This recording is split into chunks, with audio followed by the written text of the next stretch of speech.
positive side of the story, and using, for example, the financial support from LIFE to create activity, jobs, visibility, and possibly nature conservation, it's opening our hearts, because it shows that indeed there are people that think in different terms than the normal one that we're used to.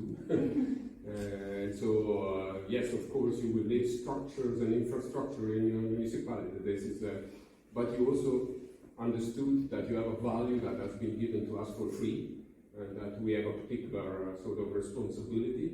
And it's interesting because in those days we have what they call the reflection days of the Laudato Si movement, which was launched by the encyclical of Pope Francis already more than 5 years ago. And there is indeed a sort of a movement showing that there is a moral issue in nature conservation, which goes beyond all our talking about ecosystem services, nature-based solutions, giving a value to nature and all these kind of things.